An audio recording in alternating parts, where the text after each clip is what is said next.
So he phoned me a couple of weeks later, and he'd gone and got a job. He hadn't got. I wanted him to go work at Richmond Film Services, but they were full. And he actually got a job with a rock and roll PA company, loading the lorries, making. But here's the thing: he learned about the signal path. He learned that if you don't send the right cable for the mixer, then there's going to be a rock and roll front of house mixing guy screaming at you down the phone. So he learnt about the urgency and about the signal path, and he did that for a year. I carried on mixing commercials with David, and again, learning a lot from David. And here's the thing, David taught me Chris Newman's workflow. He taught me Chris Newman's methodology.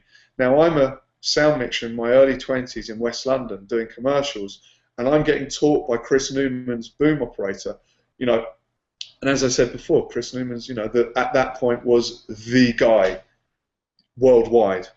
And so I was just, I was like a sponge, just asking, wanting to get all of this information from David about how Chris worked. And David trained me. Look, we're out. I'm the face, the young guy who the young director wants to work with. But the truth is, I've got this super experienced boom op who's really, very quietly and very subtly training me on the job as I go, okay?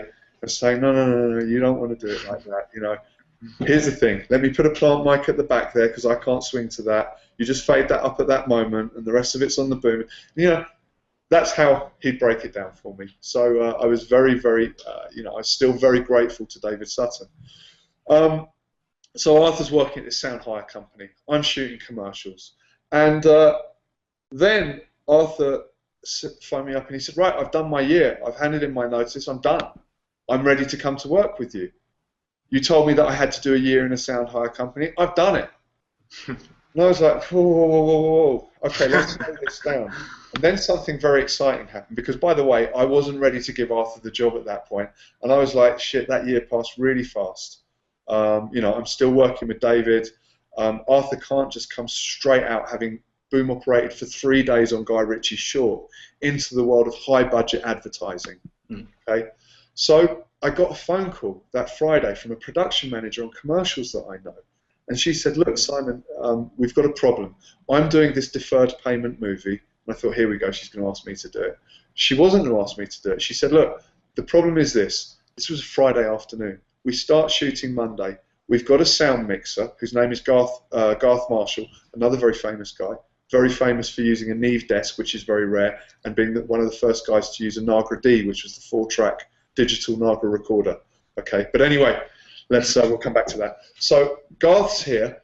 He's our sound mixer, but his boom operator has just at the last minute been offered paid work. So he's walked away from the job. We need a boom op. Do you need anyone? And my mind started ticking, and I said, well, I've got this guy, but he's not super experienced. She said, well, how experienced is he? And at that point, I knew if I said he's just done 3 days on a short with me, he's not going to get the job. So I kind of told a little white lie, and I said, look, he's been with me for 6 months. He's not a boom operator yet, but he's a very, very skilled trainee. I think he could boom operate this movie. And I know that he's available, and I know that he'll jump at the chance. And this production manager just said, look, stop talking, give me his number, I want him. So it was done. So I put the phone down, and it was an old-fashioned phone. Put the phone down, quickly picked up the phone and dialed Arthur before she could phone him. Arthur. Yeah, what's going on? I'm like, listen, you're about to get a phone call, and let me tell you, this is your way in. You're going to get asked to do a movie. It's 6 weeks long, and you're not going to get paid a penny. It's deferred payment. They're going to give you a whole load of spiel about how at the end of it, if they make money and if lots of people go to the cinema, you're going to get paid. You're not going to get paid a penny, okay? Let's just be clear about that. Don't listen to any of that rubbish about you getting paid.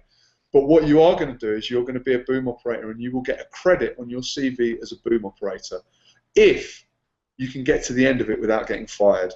And let me tell you, if you start getting booms in shot all over the place, hang on, sorry, I'm just going to click because I'm running out of batteries. If you start getting booms in shot all over the place, then you're going to get fired. If you're late to work, you're going to get fired.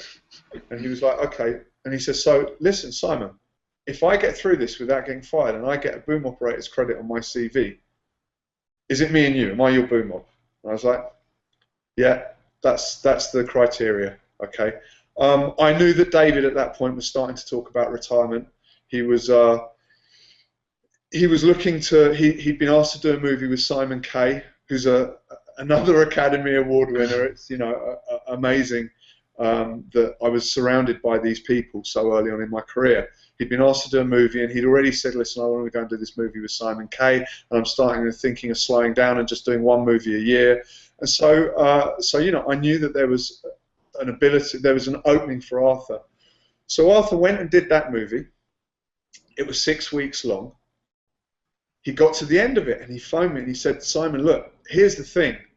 Garth is going straight onto another deferred payment movie, and he's asked me to boom operate it for him. Is that okay, or do you need me? And I was like, no, mate, listen, you go and do that. And I'm thinking to myself, this is great. Arthur's going to do 2 movies as a boom operator, straight before he comes to work for me. So that's what he did. He went and did 2 movies for Garth Marshall, deferred payment. 12 weeks work, 6 days a week, didn't get paid 1 penny, but came out of it at the end and was my boom operator straight into a job. Never did a day as a sound trainee or as a third man. Sometimes shit happens, shit drops like that, and that was Arthur's story.